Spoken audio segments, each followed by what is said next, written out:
Hello, everyone, and welcome to the InBizLV Podcast, the podcast for business people, entrepreneurs, and anyone who cares about business. I'm Mark Fierro. On the day that applications for the Payroll Protection Program became available, people flooded their big banks. I know I was one of them. I was standing outside our big bank with my banking information in hand to make sure that we were first in line. What I found out was that my big bank wasn't making applications available to its banking customers, even customers like us who had their business accounts with them for 2 decades, unless they already had a loan, which is why our firm is in the process of finding a new bank. One of the beneficiaries of that dynamic is a new bank. Just opened, Lexicon Bank, which was actually among the most active PPP participants in the state of Nevada. Joining us today is Stacy Watkins, president of Lexicon Bank, and Tim O'Reilly, director of the bank. They're here with us to give us perspective on banking and Las Vegas economy, and today there's a few more question marks than there are answers, but we're going to get to the bottom of it. Thank you so much for joining us today, Stacy Watkins. Thank you for having us, Mark. So tell us, that was an interesting, you just came on with the bank a short time ago, and all of a sudden you're like in the middle of the deal stream with everybody in the world, and you actually had a pretty respectable volume on PPP, didn't you? Yeah. We did. Day one, moved right into the boardroom, started taking the calls and working with our SBA director, Joe Amato, on what that would look like for us because we were a new assigned lender to support the PPP program. So quickly trying to understand the guidelines with respects to what we could do, what we couldn't do, what industries we could support. And so quickly just jumped right in and started to identify what that looked like and got on E-Trans and tried to get identified users to add it to the system so we can quickly start putting applications in. So new job, new program, new admission to the SBA, and a flood of people outside your door. That's kind of a lot of juggling to do, opening act. So how did you end up standing in the volumes? I saw a piece in the RJ about Lexicon that mentioned Lexicon and the volume that you did. How did you come up in the standings? What would the eventual numbers look like? The numbers that we have for phase one was 187 loans that we were able to actually fund and submit. We submitted some. There was I think maybe 5 that were fallout just due to, they didn't need it anymore, or there was a misunderstanding of the program, what have you. But there was a really high closure rate. So we had 187. That was with the staff that we had in place of 10 people. That includes tellers, branch manager, loan processors, me, our CEO, our credit officer. So when I say 10 to 12 people, that is the entire staff functioning and facilitating these loans for roughly 47 million. So that's pretty significant for a small, mighty team, and they just did a phenomenal job. So that was phase one. And I would say roughly 4 or 5 days in between phase one, phase two to quickly figure out with our board and our chairman, what did it look like to staff up for phase two, and what did we need to do differently to really capitalize on the opportunities. And just like you said, the floodgates opened up and just the concerns, can I get in phase two? We needed to staff up. And one of the things that we did was really unique. We had a referral from our media group to say, hey, have you ever thought of partnering with a staffing agency? So we partnered up with Office Team. So I do want to give them a shout out because they've been instrumental in helping us in supporting the client's needs in phase two. So we've brought on 5, 6 different individuals, and they were able to bring them on immediately the day we requested them, and we trained them, got them up to speed, and in phase two, we're 350 applications, 70 million for phase two, and we're in the middle of funding those right now. Wow. Tim O'Reilly, so you're known around town as a lawyer, but a lawyer for entrepreneur. How did you end up on a bank board? Sure, Mark. First, I want to give Stacy and her team a lot of credit. They've done a phenomenal job in terms of answering the call for our community of Las Vegas. Las Vegas needed a community bank several years ago. We realized that when John Miller came to me and explained that to me. It was John's vision. And frankly, as a background as an attorney, our clients know that we take great pride in terms of what we do from the legal side, but they also come to us and ask us in terms of institutional knowledge as it relates to entrepreneurship, as it relates to startup businesses, is because we've done that. We've been involved in that for many, many years. And so it was a right fit. It was a right fit for myself. It was a right fit for the bank in terms of moving forward. So the last 2.5 years or so, we've been in the banking process in terms of getting our charter. And I'm happy to say Lexicon, I think, has been at the right place at the right time for our community of Las Vegas, a community that is near and dear to my heart. And I look forward in terms of being a part of how this unfortunate circumstances turns into a success for our community, for Lexicon Bank, because it is a bank for small businesses and businesses overall for our Las Vegas Valley, because they're going to be part of the success factor along with everything else that we bring to the table. I have to tell you, our office, we were just talking about it, is in Tivoli, and we're right above the bank. We're looking out the window, and I literally came back from my big bank that I was absolutely certain would take my application, because we'd been in discussions with actual human beings. Despite the fact that it's a big bank, they still have human beings in the bank, and we were all set to go. We thought we were good to go, and I got to tell you, when I came back, I was so disappointed in that bank and the fact that we've done business all these years together. And I was looking out the window and there's Lexicon. I was like, I got a good mind to walk down there with my papers and get things started right now.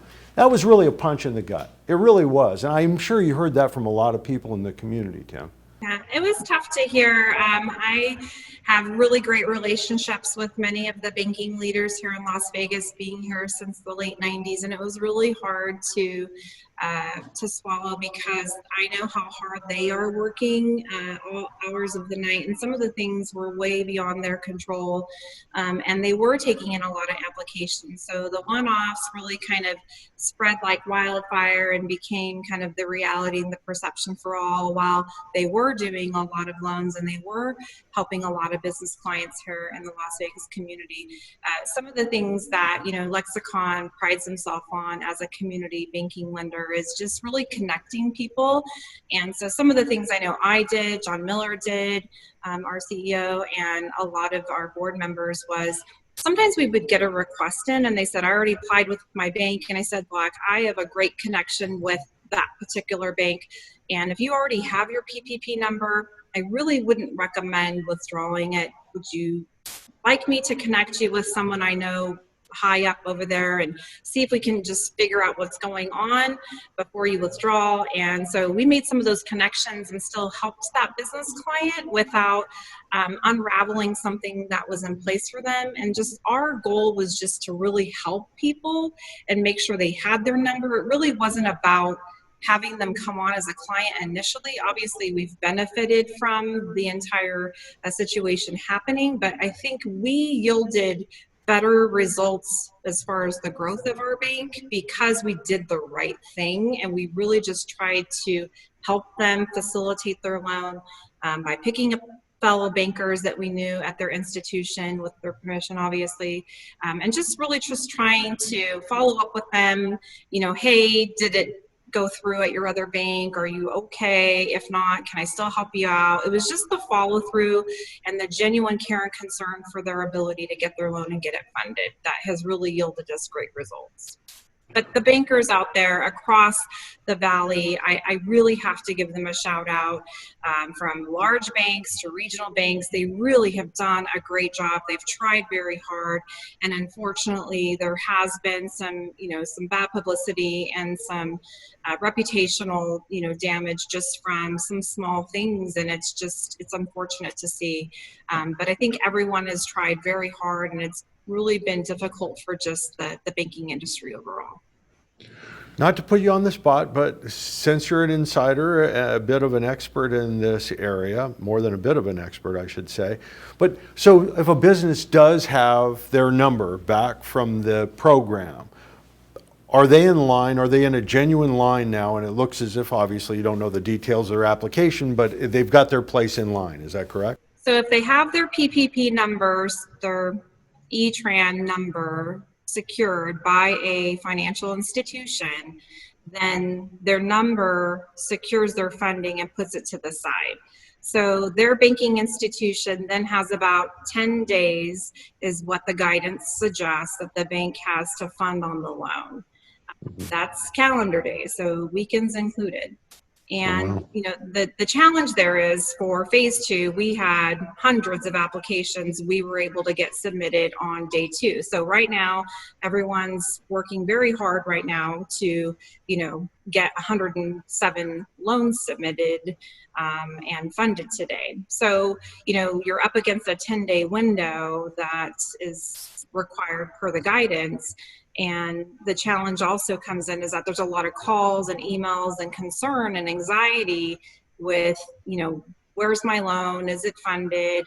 And so you have, Lexicon has tried very hard to send proactive communication out to all of our clients who have applied to say, politely, don't call us, we'll call you. If we need anything, we'll let you know. And every time we take a call, we take an email, we're going to respond to you, but that's going to slow down your loan. So that's been some of the challenges that we're seeing with business clients because of the anxiety and concern.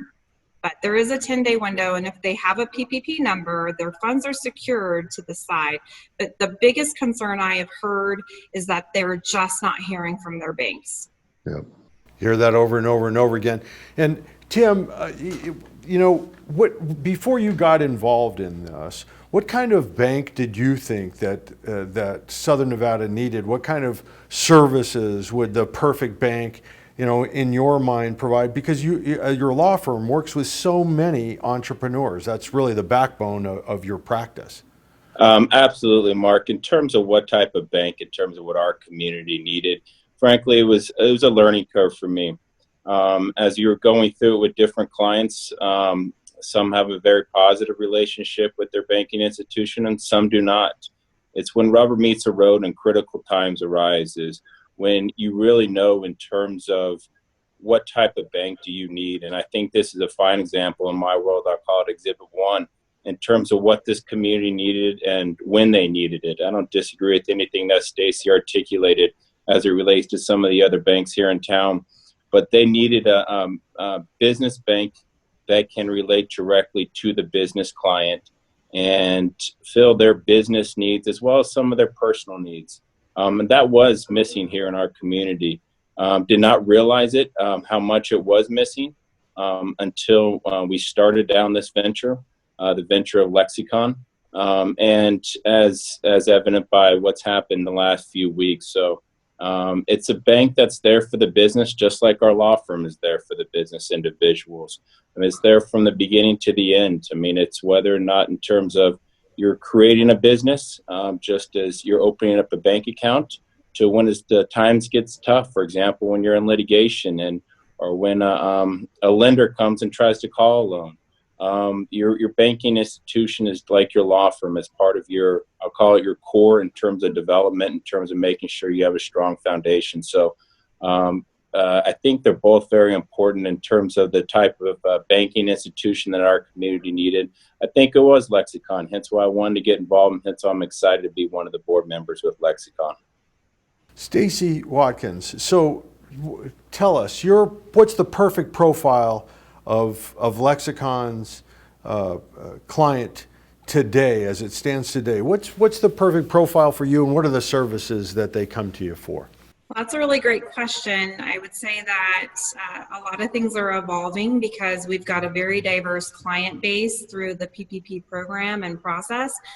We've had all kinds of clients join our organization from all areas of the valley. We have clients who now have joined us as a go-forward client from Henderson, Boulder City, Southern Highlands, North Las Vegas. They are willing to, commute and travel all the way to Summerlin to bank with us. And some of the things, the services we're providing from a technology standpoint are cutting edge. And the goal is to provide them the conveniences so they can do their banking from anywhere. So it doesn't matter what part of the valley, they are at, they can still bank with Lexicon.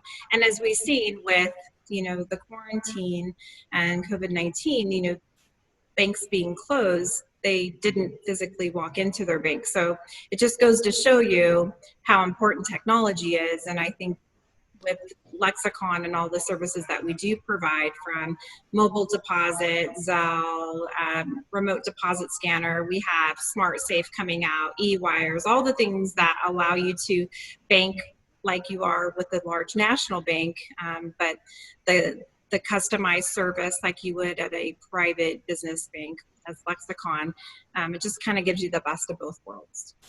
That's kind of the cornerstone of the entrepreneurial spirit. Nobody would ever wish this on any community, much less the entire world.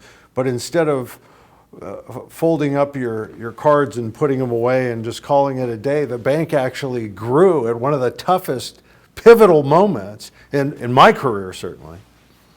I think it says a lot.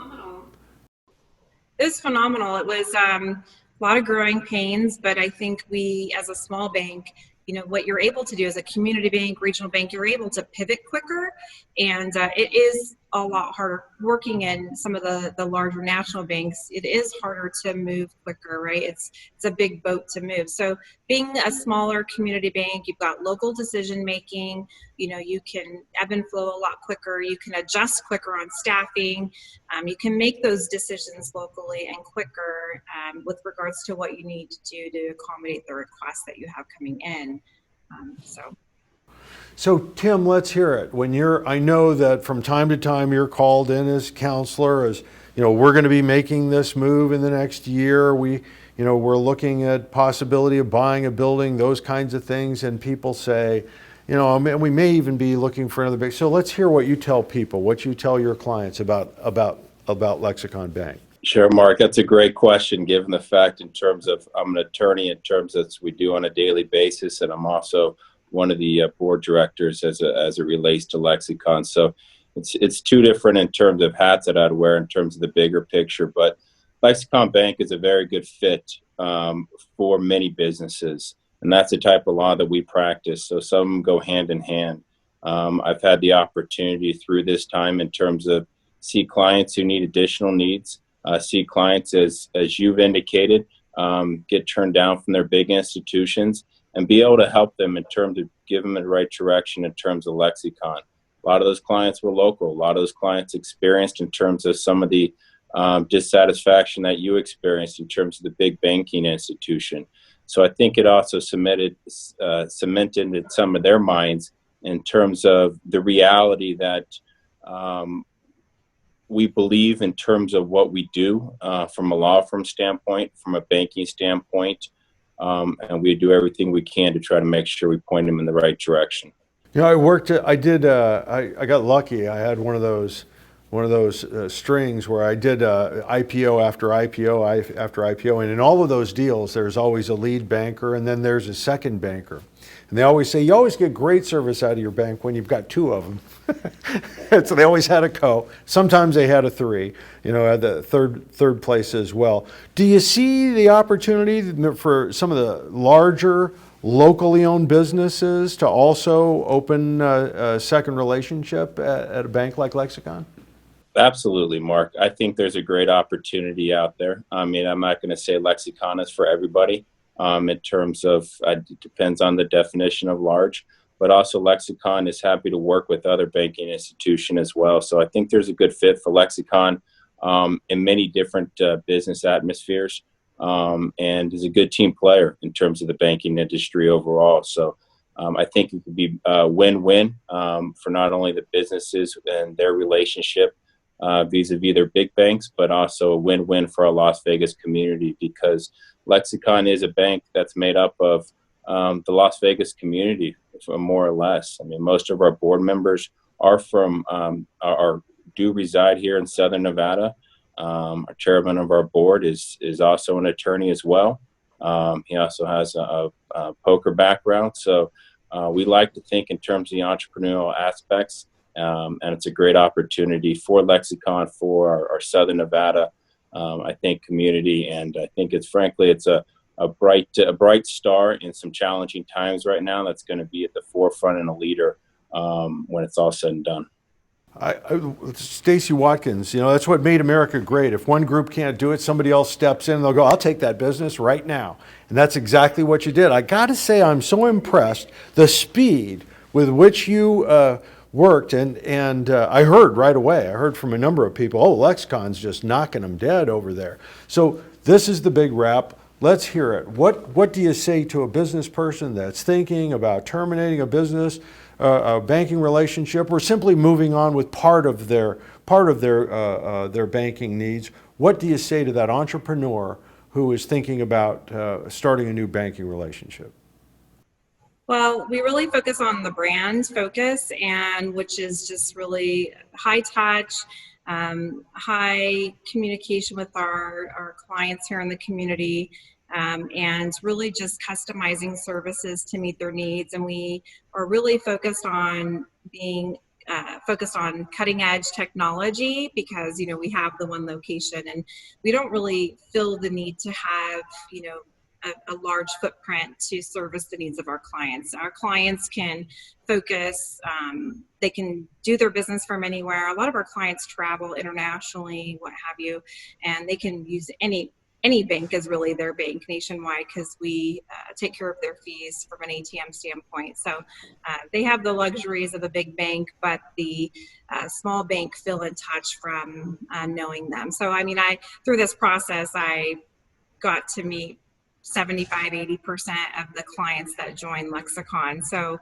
they have a firsthand knowledge of who I am now and I do of them. And to your point, we do have a lot of large corporate clients that have joined us through this process as well. And they also want the small bank touch and community bank feel too. So from doctors, professionals, to independent contractors, real estate agents, to large corporate clients, you name it, we have a nice diversified portfolio from the PPP program. And I couldn't be more thrilled and happier. We didn't go through this process thinking about the number we were going to end up at. I thought we were going to do 20 or 50 million. And when I realized the desire of this team and their desire of wanting to turn the lights back on in Las Vegas, and their passion behind putting a paycheck back in people's hands, like literally that's the focus was. And the more we realized we were putting people back to work, businesses back into play, the more they wanted to do. And so they kept reaching out, Stace, we need more of this, we need more of that. Can we get another person for this? When you think about the cost of doing business, it made sense to do it. And so we just became really team focused on what we could do for the Valley and less focused on the number. And it just kind of organically happened. So we're really excited. And I think to sum it up to one word, we like to say, instead of Lexicon, Lexican. I like it. Well, great work. I have to tell you, there are a lot of people out there that were just beside themselves with the news, and then the idea that there was a door open at your bank, as new as it is and as new as you are to the position. Congratulations. Much success. I want to thank both of you, Stacy Watkins and Tim O'Reilly. Thank you for joining us today. And with that, we will wrap it up. With all of you out there with business, the entrepreneurial spirit in your heart, or you care about someone who does, remember to like, share InBizLV Podcast on Facebook, and you can reach out to us on YouTube, iTunes, and Stitcher as well. Be safe out there. I'm Mark Fierro.